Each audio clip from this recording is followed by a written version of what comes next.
이번 방송에서 제공하는 투자 정보는 투자 판단에 대한 조언입니다. 방송에서 제공하는 주식의 가치, 가격 상승 및 가격 하락에 대해서는 방송사에서 보장하지 않습니다. 시청자 여러분 안녕하십니까. 오늘장 내일장 1부 출발하도록 하겠습니다. 서정덕입니다. 시장은 지금 장중에 하락 전환하기도 했지만 오늘까지 합쳐서 7거래일 연속으로 상승 흐름을 장중에 가져가고 있는 모습입니다. 외국인 수급도 양호한 편이어서 오늘 시장에 대해서 그렇게 비관적으로 보시는 분들은 많지 않은 것 같습니다. 일단 살펴보면 미중 간의 무역 협상이 타결 직전까지 왔다라는 소식이 주말에 또 타전이 됐습니다. 그러다 보니 글로벌 시장에 분명히 우호적인 재료로 작용하는 건 맞는 것 같고요. 그럼에도 불구하고 지난주 상승에 대한 부담감은 분명히 있습니다. 말씀드린 대로 오늘까지 합치면 7거래일째 상승입니다. 그동안 약세장을 3월 내내 보냈기 때문에 3월 마지막 주 그리고 4월 초까지 해서 조금씩 올라온 이 증시가 어떻게 보면 부담스러운 자리일 수밖에 없다는 겁니다. 그리고 기술적으로 봐도 지금 상당히 지금 의미 있는 자리에서 머무르고 있기 때문에 이 자리를 잘 넘겨야 된다는 얘기고요. 지난주 금요일엔 삼성전자의 실적 발표가 있었는데 삼성전자 같은 경우는 굉장히 영리하게 실적은 좋지 않을 것입니다라고 미리 흘렸습니다. 그리고 예측한 대로 지금 기관들이 예측한 그대로 어닝 쇼크가 나왔다고 합니다. 그 정도기 때문에 시장에서는 삼성전자가 금요일장에서도 안 밀렸고요. 오늘 시장에서도 많이 밀리고 있지는 않지만 삼성전자의 상징성 그리고 1, 4분기의 어닝 자체가 좋지 않을 것이라는 얘기들은 심심찮게 들리고 있는 상황입니다. 자, 이번 주에는 OECD 경기 선행 지표가 발표됩니다. 중국과 EU 간의 정상회담이 있고요. 미국 FOMC 공개 등 다양한 이슈와 거시적 지표들이 발표가 되고요. 여기에 한미 정상회담이 있는데 한미 정상회담 이후에 북미 정상회담으로 또 어떻게 연결이 될 수 있느냐 이 부분에 대해서 우리 시장도 크게 요동을 칠 수가 있습니다.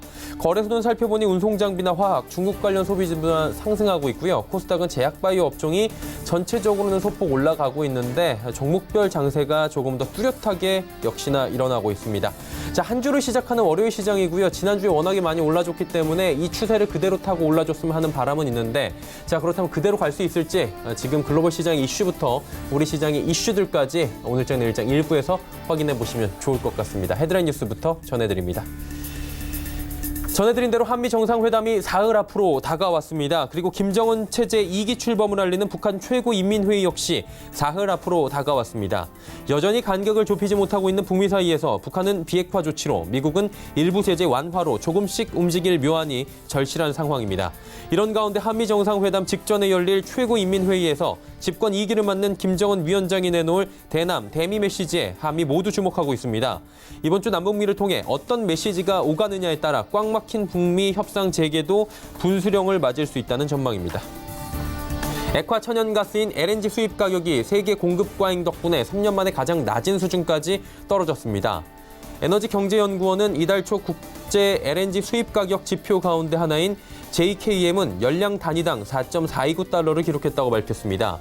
JKM은 한국과 일본으로 운반되는 LNG 현물 가격 지표로 지난해 9월 열량 단위당 12달러대까지 올랐는데 반년 만에 3분의 1 토막으로 떨어진 겁니다. 미국에 머물고 있던 조양호 한진그룹 회장이 우리 시간으로 오늘 새벽 별세했습니다. 폐 질환이 있던 조 회장은 지난해 11월 미국으로 출국해 수술을 받은 뒤 요양치료 중이었던 것으로 전해집니다. 대한항공은 장례는 국내에서 치러질 예정이라며 운구와 장례 절차 등을 논의하고 있다고 밝혔습니다. 리비아 전국 혼란으로 리비아산 원유 공급 차질이 예상되며 미국이 이란산 원유 수입 금지 예외적 허용 조치를 연장할 가능성이 커졌다고 월스트리트저널이 보도했습니다. 미국은 지난해 11월부터 이란산 원유 수입을 금지하는 제재를 하며 한국을 포함해 중국과 인도, 일본, 대만 등 8개 나라에 대해 한시적인 예외를 인정한 바 있습니다. 증시 흐름 바로 이어갑니다. 코스피가 다시 상승 쪽으로 빨간불을 켜줍니다. 하지만 상승폭은 정말 미미합니다. 0.01포인트, 말 그대로 보합권 수준에서 머무르고 있는데 하루간의 흐름을 정리해 보도록 하겠습니다. 장중에 2216포인트, 장 초반이 고점이고요. 장중에 2207포인트대까지 빠졌습니다. 12시 1시경 사이였는데 이후에 반등이 나오는 것처럼 보이긴 하는데 여전히 보합권 수준에서 머무르고 있는 모습이고 오늘 시장은 사실 그렇게 재밌는 시장은 아닙니다. 수급 주체를 좀 만나봐야 될 텐데요. 보시면 외국인이 그래도 양호하게 매수를 해줍니다. 1,320억 원 외국인 순매수 들어오고 개인, 기관 팝니다. 개인은 507억 원. 지난주에 이어서 오늘까지 개인은 지속적으로 지금 매도를 하는 모습들. 기관은 845억 원 순매도하는데 기관 가운데선 금융투자만 사고요. 오늘 연기금이 635억 원 좀 강하게 매도 포지션이 잡힙니다. 다음 살펴보도록 하죠. 삼성전자, SK하이닉스 일단 빠집니다. 0.5%, 1%씩 빠지고 있는데 삼성전자 실적 발표가 나왔고요. 잠정치지만요. SK하이닉스가 이제 실적 발표가 있을 예정인데 SK하이닉스의 실적을 좀 보고 가야 될 것 같습니다. 현대차 지속적으로 올라오면서 어느새 주가 13만 원 부근까지 올라왔습니다. LG화학도 1.46%나 상승합니다. 다음 살펴보도록 하죠. 셀트리온도 지금 지난주에 17만 원대까지 빠진 이후에 지속적으로 올라오면서 오늘 어느새 19만 5천 원대까지 올라왔네요. 삼성바이오로직스, LG생활건강 올라가는 가운데 포스코 보합, 현대모비스는 약보합입니다. 다음 살펴볼까요? 신한지주 지금 빠지는데 금융주들이 지난주에는 큰 폭의 상승이 좀 나온 바가 있습니다. 오늘은 보합권에서 금융주가 전체적으로 움직이고요. 삼성물산, 네이버, SK텔레콤 하락하는 가운데 지주사 SK는 소폭 상승합니다. 다음 살펴보도록 하죠. 코스닥 시장입니다. 752.77포인트 1포인트 올라갑니다. 0.14% 상승하는데 하루간의 흐름을 정리해보도록 하죠. 장중 고점 756, 장중 저점 751. 현재 장중 저점 부근 하회하고 있습니다. 수급 주체 만나보죠. 개인 외국인 동시에 삽니다. 그리고 기관 파는데 외국인의 매수 물량 많지 않고요. 기관도 매도 물량이 크진 않습니다. 연기금만 여기는 43억 원 삽니다. 다음 살펴보도록 하죠. 셀트리온 헬스케어, 셀트리온 제약까지 셀트리온 3인방 오늘 잘 달립니다. CJ ENM, 신라젠 소폭씩 빠지는 가운데 바이로메드, 포스코케미칼은 상승합니다. 다음 살펴보도록 하죠. 6위부터 12종목들입니다. HLB, 메디톡스, 스튜디오 드래곤 조정 나오는 가운데 펄어비스가 지속적으로 올라오네요. 그리고 셀트리온 제약 역시 말씀드린 대로 오늘 셀트리온자 들어가면 잘 갑니다. 다음 살펴봅니다. 11위부터 15위 종목들인데 SK머티리얼즈, 휴젤, 파라다이스 올라가는 가운데 SFA 보합, 제넥시는 소폭 조정이 나오면서 8만 원 지금 왔다 갔다 하는 모습 보여집니다. 원달러 환율의 흐름입니다. 오늘 원달러 환율이 좀 심상치 않습니다. 지수가 올라가는데 원달러 환율도 꽤 많이 올라가네요. 6원 50전이나 올라가면서 원달러 환율이 어느새 1140원대를 뚫고 올라오는 모습이 보여지는데 잠시 뒤에 이 부분은 이슈 칼럼에서 한번 짚어보도록 하겠습니다. 금일폰 방송에서 제공해드린 정보는 투자 판단에 대한 조언일 뿐입니다. 해당 주식의 가치와 수익률 보장해드리지 않는다는 점 참고해 주시기 바랍니다. 시장의 이슈를 정리해 보도록 하겠습니다. 펠리즈 투자리서치 김민수 대표입니다. 안녕하십니까, 대표님? 네, 안녕하십니까? 예, 지난주에 잘 달렸고요. 오늘 시장도 일단 버텨주는 모습들은 보여지고 있는데 이슈들을 먼저 정리해 보도록 하죠.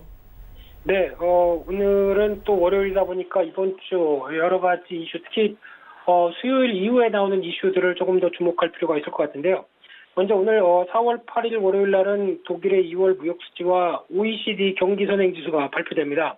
특히 경기 선행 지수의 OECD 발표 관련된 부분들은 최근 들어서 상당히 하락폭이 진행됐기 때문에 지금부터 반전 신호가 나오느냐 이런 부분들을 확인할 필요가 있을 것 같은데, 그래도 수출 의존도가 높은 한국이 지난달부터 턴하기 시작했다라는 관점이라고 하게 되면 조금 기대감이 높은 게 사실이 아닌가 생각되고 있고요.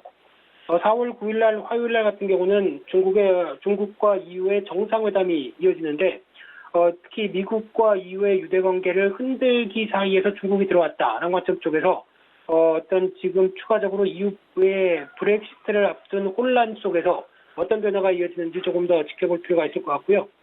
4월 10일 날 수요일 날 같은 경우는 이때부터가 그래도 주요 이슈들이 상당히 많은 상황들인데, 첫 번째로 한미 정상회담이 있습니다.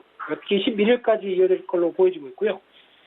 특히 북한한테는 한미 동맹이 확고하다라는 쪽에 대한 압박도 될 수 있는 관점 쪽에서 비핵화와 관련된 진전 여부들을 조금 더 논의를 한다라고 하게 되면 관련된 뉴스에 따라서 남북경협주의 변화도 같이 이어질 수 있다는 점 눈여겨봐야 될 것 같고요. 두 번째로 한국의 3월 고용 동향이 발표가 될 예정인데, 최근 들어서 나오는 지표를 보게 되면은 고용자 수가 상대적으로 늘어나면서 상황으로는 좋다고 봐야 될 것 같은데, 하지만 최근에 이어졌던 부분, 특히 추경 효과와 함께 이어졌던 단기 일자리다라고 하게 되면 아무래도 지속성은 떨어질 수 있지 않나 생각되고 있고요. 세 번째로 미국의 FOMC 의사록이 이날 공개가 되면서 파월 연준 의장의 발언까지 이어질 걸로 보여지고 있는데, 생각보다 시장 분위기는 조금 더 비둘기파적이 아닐까로 바라보고 있는 입장 쪽에서 요인들 좀 더 체크해야 될 것 같고요. 그 밖에 미국의 3월 소비자 물가지수, 그리고 ECB 통화정책회의를 통해서 기준금리와 22 총재 발언이 대기가 되어 있는데 일단 지난 22 통화정책회의에서 경기 전망을 하향하면서 통화정책 정상화를 늦추겠다라는 쪽으로 보여졌는데 이에 따른 기조가 바뀌는지도 확인해야 될 것 같고요. 이 4월 11일 날 목요일 날 같은 경우는 한국의 옵션 만기일입니다. 그런 상황 속에서 최근에 이어졌던 외국인 기관의 순매수 기조가 어떤 차이가 날 수 있는지 지켜봐야 될 것 같고요. 이날 또 하나 북한의 최고인민위원회 대의원 회의가 열릴 걸로 보여지고 있는데 한미 정상회담 이후에 뉘앙스가 북한 쪽도 바뀌는지 체크해야 될 것 같고요. 그 밖에 중국의 3월 생산자 소비자 물가지수, 미국의 3월 생산자 물가지수가 발표가 될 예정입니다. 4월 12일 날 금요일 날 같은 경우는 한국과 미국의 모두 수출입 물가지수가 발표될 예정이고요.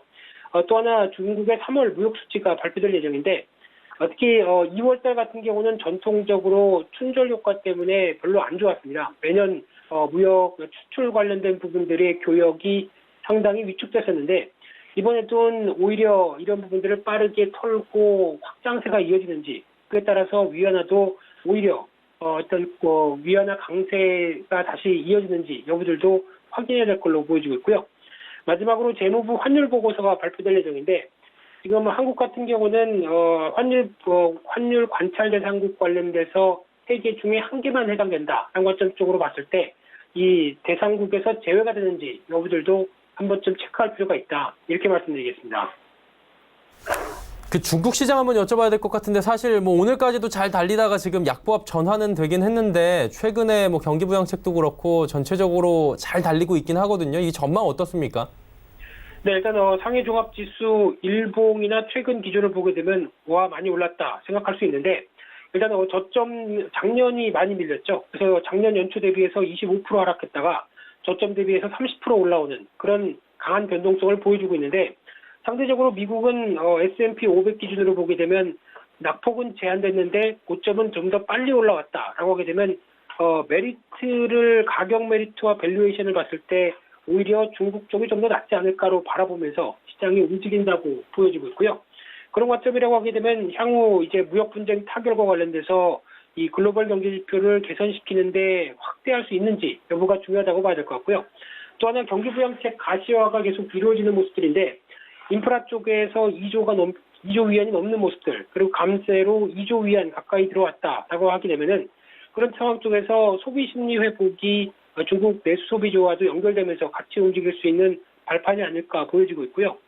특히 마오타이주라고 하는 이쪽 같은 경우 올해 1분기 매출이 20% 증가, 손익이 30% 증가했다고 소식이 나왔는데 어떻게 보면 어떤 약간 전통주지만 좀 비싼 술이죠. 그러다 보니까 소비 관련된 쪽의 바로미터다라는 쪽으로도 얘기를 하는데 그만큼 상대적으로 여력이 좀 더 늘어났다는 관점들로 보게 되면은 소비 심리에 대한 회복세가 들어오는 게 아니냐 이런 관점도 확인할 수 있을 것 같고요. 또 하나 이제 경제 지표가 저점에 자리를 잡고 회복세가 계속 이어지는지 여부도 또 하나 중요하다고 봐야 될 것 같은데 특히 강조드리는 얘기지만 유동성 가지고는 지금 글로벌 증시를 설명할 수 없다. 그러면은 저점에서 개선되는 지표가 확인이 돼야 특히 그에 따라서 가장 탄력적으로 움직일 수 있는 쪽은 중국 상해종합지수다라는 관점 쪽에서 바라봐야 될 것 같고요.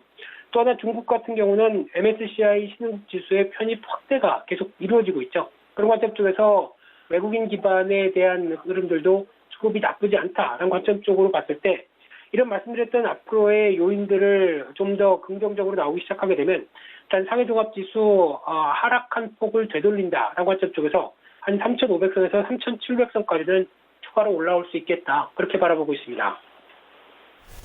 네, 상해 증시 같은 경우는 앞으로 조금의 상승 여력이 더 있을 수 있다라고 짚어주셨습니다. 오늘 말씀은 여기까지 듣겠습니다. 고맙습니다. 네, 감사합니다. 칼리지 투자인 리서치 김민수 대표와 함께했고요. 이슈 칼럼 이어집니다.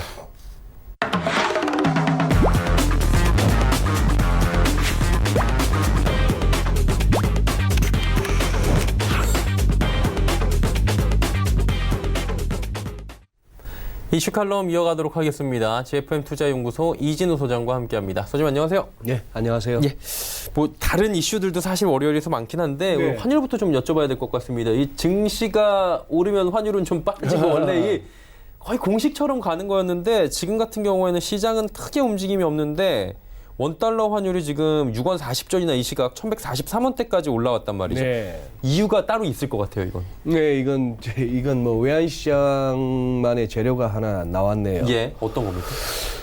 그렇죠. 지금 예를 들어서 뭐 외국인이 뭐 대규모 순매도를 하면서 지수가 많이 빠질 때 환율이 오른다. 그러면 그렇죠. 우리가 익숙한 재료죠. 시장 흐름인데 지금 이거는 노르웨이 국부펀드 관련한 시장의 롱플레이입니다. 뭐 노르웨이 국부펀드 GPFG라 해가지고 예.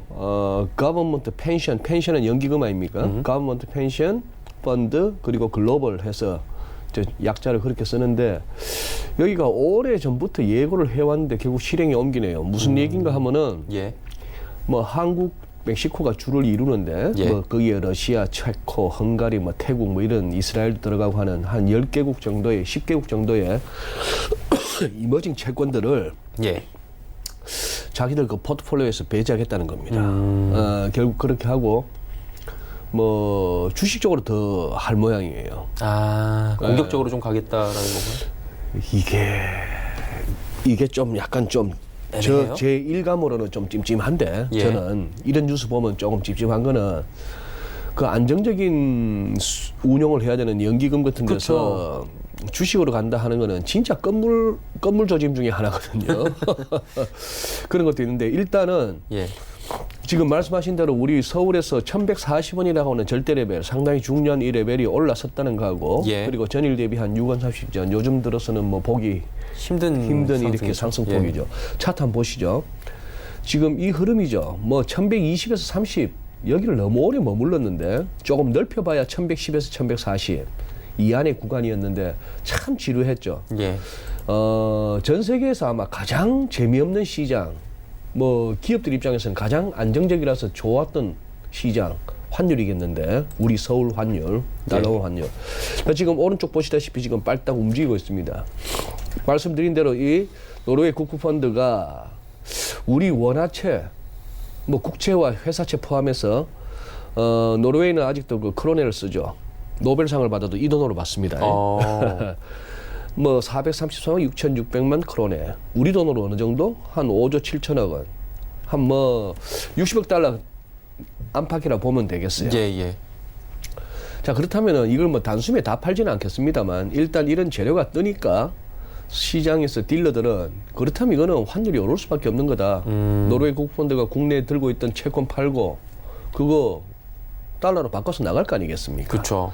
이제 그런 차원에서 이렇게 움직이는 상황 같아요. 그래서 지금 이거는 뭐 국제 외환 시장에서 달러 인덱스가 뭐 크게 달러가 강으로 간다든지 증시가 많이 빠진 거하고는 상관없이 그렇게 하는데 다만 뭔가 이렇게 변곡 가능성이 있고 뭔가 시장이 새롭게 방향성을 갖다가 정할 수 있을 만한 시점에 외환시장이 먼저 좀 꿈틀거린다 하는 측면에서 어쨌거나 조금 한번 추이를 지켜보시죠. 이게 지속성을 가지고 환율이 계속 오른다면은 조금 부담이 될 수 있죠. 부담이 될 수 있습니다. 일단 오늘은 뭐 어떠한 시장의 큰 변동이라고 할 수도 있겠죠. 뭐 외환 시장에 노르웨이 국부펀드가 이렇게 원화채를 정리하는 시점이 왔다라는 부분은 그런데 이거를 조금 더 이제 우리가 지켜봐야 된다라는 말씀이신 것 그리고 같고요. 예. 말씀 난 김에 제가 1140원의 중요성은 여러 번 말씀드렸지 그러니까 않습니까? 이게 그냥 쉽게 올라가서 제가 여쭤본 부분이 좀 있거든요. 한번 복습하는 의미에서 예. 서울 외환시장에서 1140원 저는 가끔 뭐 족보 있는 환율 그걸 이렇게 한번 보시죠. 월간 예. 차트 한번 보시죠. 월간 차트 보시면은 이제 뭐 97년에 2,000원 가던 환율은 이제 차트에서 안 봐도 될 것 같습니다. 그렇게 될 대한민국은 아니니까요. 예. 자, 그러면 여기 보시면은 자 2002년 이후에 글로벌 달러 약세가 시작됩니다. 또 그때 이 무렵은 한참 또 뭐 증시로 치면 이제 닷컴 버블 무너지고 할 무렵이긴 한데 그쵸. 그걸 떠나서 글로벌 달러 약세가 시작하면서 이렇게 이 시기에는 또 우리 한 2003년 4년 이후에는 새롭게 이제 증시도 탄력을 받으면서 올라가죠. 외국인들 예. 막 들어오고 무역 수지 흑자 좋고 예. 이런 상황이라서 자고 나면 달러는 떨어지고 그래 당연히 환율은 떨어지는 게 답이었어요. 예. 근데 2003년 1월부터 2004년 10월까지 한 1년 반 넘게 이 1140원이라는 레벨이 그 당시에 서울 외환시장에서는 굉장히 중요한 레벨이었습니다. 저 1140을 갖다가 그 당시 이제 요즘은 환율 관련해서 무슨 뭐 좀처럼 이렇게 외환당국자의 이름이 회자되고 할 경우가 없는데 예. 그 당시에는 뭐 거의 뉴스에 매일 나왔어요. 최준경 국제금융국장 해가지고 예, 최틀러 소리도 듣고 했는데 그때 이제 뭐 발권력을 동원해서라도 환율 하락 막겠다 등등의 여러 가지 수사가 있으면서 참 이 외환시장이 그때 참 재밌었던 시절입니다. 그때 이후에 이렇게 무너지고 당국 개입 중단되면서 1140원이 무너지면서 훅 150원 빠지고 뭐 이 무렵에는 우리 중공업체들이 막 2, 3년치 막 수주했던 거 다 미리 선물하는 내다 팔고 하면서 이게 900원도 잠시 깨고 가던 그 시절인데 그때 이후에 1140원 굉장히 의미 있다가 자, 이 1140이 좀처럼 올라서기 힘든 그런 구간이 됐는데 이걸 갖다 지금 이제 살짝 올랐었단 얘기죠. 그렇죠. 그래서 아까 말씀드린 바와 같이 이게 뭐 노르웨이 국부펀드에 털고 나갈 만한 규모를 봤을 때 우리 시장이 이거 갖고 휘청할 정도의 규모도 아니고 단지 하나의 일회성 재료 내지는 단기적으로 한번 롱플레이를 한번 해볼 만한 상황은 되는데 만약에 이 월간 차트 이 일목균형표 이 구름대 상단 예. 러플리 한 60원대 후반 70원 근처인데 1160원대 후반인데 예. 그래서 단적으로 1170원대 열린다 만약에 이번 여름 가을 거치면서 그 정도까지 환율이 가는 상황이 온다면은 이거는 조금 안 좋은 조짐으로 보셔야 되는 겁니다. 만약에 거기다가 뭐 유가까지 뛰는데 그래 되면은 그래도 우리 한 1,300원대 싸게 기름 넣고 다니다가 예. 이제 그쯤 돼 버리면 또 이제 1,600원, 1,700원 예. 휘발유 올리겠죠. 뭐 꼴랑 국제 유가 얼마 안 오르고 환율 얼마 안 올라도 우리 정유사들은 즉각 반응하잖아요. 즉각 반영하면서 예. 화끈하게 올리니까 그런 측면에서도 한번 환율은 지켜볼 만합니다. 네. 이게 무역 협상 기대감에 따라서도 좀 움직이는 게 반영이 지금 되고 있는 거예요? 아니면은 지금은 무역 협상 기대감이라 이건 많이 지금 희석이 된 것 같아가지고 지금 좌우지간 제가 보기에 예. 시장에서 어쨌거나 우리 같이 시황을 다루는 사람들 입장에서는 예. 브렉시트 얘기도 해야 되고 미중 무역 협상 얘기도 해야 되고 해야 되고 연준도 얘기하는데 제가 봐서는 이제 이 재료로서는 이제 좀 식상해요 전부 너무 오래됐잖아요. 너무 오래됐고 예. 브렉시트는 솔직한 얘기로 지긋지긋하고 더 알고 싶지도 않고 미중 무역 협상이야 뭐 트럼프 대통령 특유의 말이 왔다 갔다 하는 거죠. 예. 뭐 4개월 내에는 뭐 합의될 거야 했다가 바로 다음 날 이게 꼭 합의에 이를지는 확신할 수 없다 뭐 이런 상황이니까 예. 트럼프 대통령은 정말 물거입니다. 대단한 사람이죠. 예. 정상회담이라고 해가지고 미국에서 베트남 하노이까지 날라오고 상대는 그 기차 타고 몇 날 며칠을 타고 오게 해가지고 거기서 판 깨는 거 보세요. 그러니까 1시간 만에 깼잖아요. 예. 뭐 그런 상황이니 좀 뭐 그거 하죠. 지금 미중 무역 협상도 모르겠습니다. 처음엔 저는 한 4개월 내에 얘기했을 때 예. 제가 또 받은 느낌은 아따 트럼프 대통령 어지간하다 이걸로 4개월 동안 울고 먹겠다는 얘기냐 계속 기대감 살려가면서 4개월 동안 주식 끌어올리겠다는 얘기냐 뭐 이런 식으로도 생각을 해보긴 해봤습니다. 말씀해 주신 대로 지금 뭐 다 지금 재료들이 재미가 좀 없어지고 있다라고 시장에서 판단이 되고 있는데 FOMC 의사록 발표되기 전에는 사실 무슨 얘기 나올까 엄청나게 기대가 됐는데 네.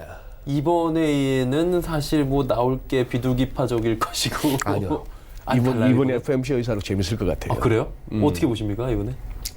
뭐 없는 말을 만들기야 하겠습니까만 예. 급하면 없는 말도 집어넣을 수도 있다고 저는 생각하는데 FOMC가 있었던 거하고 FOMC 성명서가 발표되는 가운데 한 시차가 좀 있죠. 예. 3월 FOMC가 3월 19일, 20일이었으니까 3월 20일부터 지금 이번 주 수요일 날 나오면은 이게 약 한 3주 만에 3주 정도의 시차를 갖고 나오는 거 아니에요? 그렇죠. 3주 사이에 시장 상황이 어떠냐에 따라서 FOMC 의사록은 사실 그동안에 보면 약간 그런 경향성이 있었어요. 뭐냐면은 시장이 조금 그 3주 동안에 좀 장이 좋으면은 예. 센 척해요. 의사록 보면은 호키시한 척하고 금리 올릴 수 있을 것이 얘기하고. 예. 근데 장이 비들비들하면 또 굉장히 또 의사록이 보면은 완화적으로 또 경기 부양적으로 가자라고 하는 위원들의 견해를 갖다 많이 소개하는 경향이 있는데 이번에 궁금한 건 이겁니다. 지난주 조금 며칠 된 기사라서 그래도 이 서울경제 시청자 여러분께서 이건 알고 가셔야 되는데 지난주 화요일 날 말이죠. 예.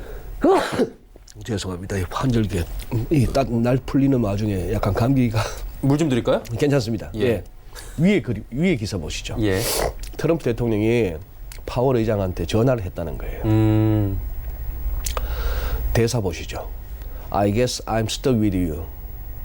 내 생각한데 나 당신한테 stuck with. 당연히 꼼짝없이 옆에 말풍선에 제가 한번 달아봤습니다. 예. 꼼짝없이 당신과 같이 있어야 된다. 좀 더 의역하면 나 당신한테 완전히 엮였어. 이 표현이에요. 낚였어, 엮였어. 엮였어. 예. 근데 저 표현은 재밌는 게 그렇다고 해서 내가 당신을 어떻게 할 수는 없다 이 얘기죠. 그러니 엮여가는 거예요. 아, 그냥 세트처럼.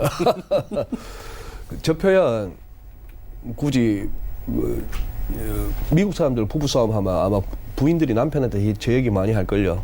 나도 참 미스 때 잘 나갔는데 너하고 엮여가지고 내 인생 이렇게 됐다. 근데 저 표현은 그렇다고 해서 야 갈라서 도장 찍어 이 얘기는 아니잖아요. 정덕이 빵 터주셨네. 아, 재밌네요. 아, 예. 기분가 좋아서. 저게 뭐 갈라서장 얘기는 아니니까 남편 입장에서는 저런 부부싸움 중에 저런 얘기 나오면 아유 그래도 이혼까지는 안 가겠구나라고 안도하게 되는 대사입니다. 그래서 일각에서는 그래도 파월 의장 재신임 받았네 이런 소리도 했어요. 우스갯소리로. 예. 그러나 이 기사의 의미는 뭐냐 하면은 굉장히 연준의 체면을 구기는 기사죠. 자, 3월 8일 날 통화가 있었다고 연준에서도 연준 대변인이 확인을 해줬습니다. 자세한 내용은 얘기 안 했고 이 기사는 이 기자 둘이가 이쪽에 정통한 사람들한테 이 발언 내용까지 그대로 따옴표를 할 정도로 들었다 하는 얘기죠. 예. 그리고 이 작은 소제목은 그겁니다. 지난 한 주간 동안에 3번이나 이런저런 자리에서 파월 의장을 맹비난했다. 그 와중에 문우신 장관도 하도 문우신 장관 저 친구가 이 파월을 추천했는데 말이야. 뭐 이런 식으로까지 왔다는 것이죠. 자, 그런데 이게 그렇다면 3월 8일 날 전화를 했다? 근데 3월 10일 날 CNBC 기사는 이게 나왔거든요. 예. 파월 의장 하는 말이 The law is clear. 법은 분명한데 클리어한데 트럼프는 나 못 잘라. 묘한 시점이죠. 타이밍이. 예. 뭐 대충 월스트저널 기사 봐서는 3월 8일 날 통화한 것 같고 그래서 난 너하고 엮였네 어쩌네 하는데 파월은 이렇게 당신 나 못 잘라 이러고 있는 이 말풍선은 제가 그냥 임의로 단 겁니다. 이거는 예. 파월 의장 그 지명했을 때 백악관 앞에서 했던 그 사진이죠. 예. 이 특유의 손을 확 낚아채는 이 트럼프 특유의 그거 악수 방법. 예. 자, 그러면은 이 기사가 나왔을 때 사람들이 전부 생각할 거 아닙니까? 그래서 3월 20일 날 그랬니? 응? 고마 그래서 점도표도 2칸이나 낮추고 QT도 9월 가서 대차대표 축소도 9월 가서 중단하고 그렇게 완전히 180도 달라지는 모습을 보이는 게 대통령 그냥 전화 한 통화에 그렇게 가니 해서 이거는 연준에 그야말로 한 방 날린 겁니다. 그래서 저는 오히려 이번 의사록이 궁금해요. 그 이후에 몇 명 지방 연방은행 총재들이 뭐 기분 나빠할 수도 있고 내년에 한 번쯤 더 올릴 수도 있네 어쩌네. 지난주 제가 말씀드렸잖아요. 그 닐 카시카리, 예. 그 율 우린너, 그렇죠. 미니애폴리스 총재. 그것도 굉장히 비둘기파인데도 불구하고 살짝 우리는 대통령 말을 듣는 게 아니고 지표를 본다. 자, 고작 세운 자존심이 그건데 그래서 궁금합니다. 이번 FMC 의사로. 어떤 얘기가 더 나와서 FMC가 독립적인 기구다라는 거기다가 부분에 대해서를 보여줄 수 있을까. 정덕 앵커님 이 기사도 소개드릴게요. 예. 이렇기 때문에 FMC 의사록이 궁금한 거예요. 양적 완화 가자 했거든. 이게 지금 지난 주말에 예. 뭐 남쪽 국경 쪽으로 전용기 타러 가기 전에 했다는 말입니다. 예. 오른쪽 보시죠. No inflation. 인플레이션 없어. 그리고 만약에 in terms of quantitative tightening, 만약에 양적 긴축에 관해서 말하자면 나는 확실하게 말할 수 있는데 지금은 이제 그게 quantitative easing, QE가 돼야 된다. 놀랍죠? 그러면 로켓십을 본다. 즉 시장이 또 올라간다는 거죠. 날아간다. 그랬더니만 막 이런 기사들이 또 이제 막 나옵니다. 트럼프가 calls for QE4, 4차 양적 완화를 요구하고 있고 연준으로 하여금 금리 낮추라고 요구하고 있다. 아, look for gold to shine. 금이 반짝반짝거리는 거 볼 수 있겠네. 이런 식으로 또 금으로 가라고 또 이제 바람을 잡고 있어요. 또 예. 이런 기사는. 금사라는 얘기는 아닙니다. 제 얘기는. 예. 자, 이런 식으로까지 나왔으니까. 자, 트위터에 매번 올리는 게 경제 좋아요. 금리 내려요. 주식 예. 잘 가요. 경제 좋고 주식 잘 가는데 왜 금리를 내려야 되고 왜 또 양적 완화를 또 해야 됩니까? 이 이율배반적인. 그쵸. 네, 이율배반적인 트럼프 대통령. 그러니 연준 입장에서 연준 살아있네 소리 들으려면은 의사록을 통해서 뭔가 한번 얘기는 해줘야 되겠죠. 네, 지렁이 꿈틀은 해야 됩니다. 그 얘기가 나올 수 있는 그리고 나와야 하는 사실 타이밍이다. 지금 시점이다. 네. 그래서 이번 의사록을 한번 보자라는 말씀이시고요. 얘기를 좀 길게 해봤습니다. 환율이나 뭐 이번 의사록에 대해서 얘기를 해봤는데 시간이 조금 타이트한 관계로 국내 시장을 좀 여쭤보도록 하겠습니다. 일단 2200선 터치는 했어요. 그리고 지금도 2200선은 계속해서 사수를 하고 있는데 약세 전환되긴 해도 이번 주에는 한미 정상회담 있고 FOMC 의사록이고 그다음에 뭐 그 EU 쪽에도 이슈들이 좀 있는 것 같고요. 그러다 네. 보니까 어때요? 지난주에 워낙에 올라와가지고 지표상으로 볼 때는 한 번쯤은 좀 조정이 나와야 되는 시점이다라는 얘기들도 있는데. 거기다가 이번 주 또 약간 뭐 만기일도 있죠. 예, 예, 목요일에 만기일이죠. 목요일 또. 만기가 예. 있는데 요번 만기는 저도 왠지 느낌이 안 좋습니다. 예, 이렇게 보니까 시장에 오래 몸담으신 분들이 촉 좋으신 분들이 하는 얘기가 이번 만기는 좀 뭔가 좀 찝찝하다. 그러니까요. 그런 얘기들을 하시는데 아마 제일 큰 이유는 지난 한 3개월 동안 많이 올라왔다는 게 제일 큰 이유일 것 같아요. 예. 그런 가운데에 지금 말씀하신 바와 같이 22도 중간에 있고 FOMC 의사록도 있고 그 다음에 한미 정상회담도 그것도 하노이처럼 부실 정상회담일 경우가 가능성도 염두에 두셔야 되는 거예요. 이제 모든 가능성을 열어야 된다는 거죠. 정상회담이라는 것은 우리가 갖고 있는 상식이나 과거의 경험은 뭐냐 하면은 실무진에서 거의 다 만들어 놓고 네. 사인만 하러 정상들은 가는 거죠. 사인하고 웃고 사진 잘 찍고 이건데 트럼프 대통령은 그러한 상식과 과거의 관례조차도 안 통한다는 것을 갖다 보여준 그쵸. 사람이잖아요. 수차례 보여줬죠. 거기다가 죄송한 표현입니다만 최근 우리 국내 언론에서도 많이 이렇게 질타를 당하고 있는 우리 국내 우리 외교부의 실력으로 봤을 때 이번에는 제대로 준비가 됐을까 싶은 생각도 있으니까 이래저래 지뢰밭이 많은 거죠. 보시다시피 이렇습니다. 시간이 좀 됐는데 예. 간략하게 보시죠. S&P 500 작년 저점 대비 이만큼 올랐습니다. 23.3% 올랐어요. 와. 이제 1.7%만 더 올라가면 역사적 고점입니다. 다 나스닥 작년 저점 크리스마스 다음 날부터 28.2% 올랐습니다. 이런 장사 어디 있어요? 괜찮네요. 한 3개월 만에 예. 이거 한 2.5%만 가면 됩니다. 자, 독일 좀 미국보다 떨어지죠? 한 16.8% 올랐고 예. 아직 가려면 13.2% 더 가야 돼요. 우리 코스피 독일보다도 못해요. 11.3% 올랐습니다. 오늘 지금 현재 마이너스니까 이거보다 못하네요. 예. 아직까지 더 가려면 한 400포인트 남짓 가야 돼요. 18%는 더 올라가야 되는 상황이고 삼성전자 이 그림은 다 뭐 벌써 몇 차례 얘기죠. 보셨을 예. 거고 여기서 결국 이 선을 갖다가 넘느냐 마느냐인데 지금 확실하게 확인이 안 된 상황 뭐 그런 상황입니다. 그래서 지난주 초에 나와서 이렇게 방송할 때는 또 제가 그렇게 말씀드렸죠. 뭐 중국 PMI도 좋게 나왔고 미국도 좋게 나왔고 이번 주 괜찮습니다. 그랬잖아요. 이번 주만큼은 뭐 편안하게 가도 될 것 같습니다. 근데 예. 고마 일주일 사이에 또 바뀌었어요. 오늘 준비하면서 이번 주는 제가 드릴 말씀이 없습니다입니다. 그렇게 여기서 꺾입니다라고 하기에는 좀 아쉽고 근데 더 간다고 하기에는 뭘 더 보고 가지 하는 부분에서 조금 희미합니다. 그저 미국이 아까 보셨다시피 1, 2%만 더 가면은 전고점인데 고점이죠. 역사적 고점인데 그거 뭐 본 김에 가지. 그러나 아니다 싶은 선수들은 진짜 선수급들 중에는 남들고 1, 2%에 집착할 때 그 까치밥에 집착할 때 털고 나올 수도 있는 거니까요. 그렇죠.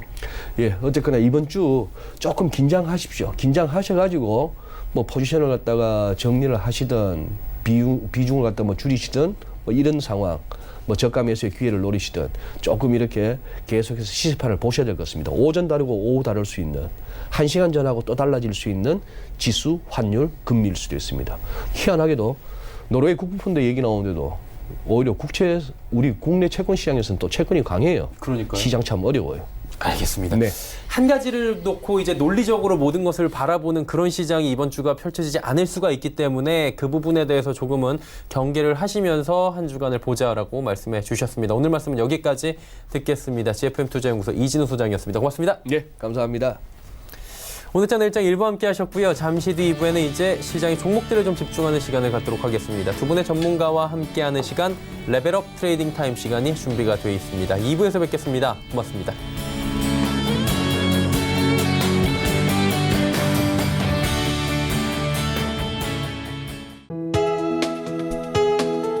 본 방송에서 제공하는 투자 정보는 투자 판단에 대한 조언입니다. 방송에서 제공하는 주식의 가치, 가격 상승 및 가격 하락에 대해서는 방송사에서 보장하지 않습니다.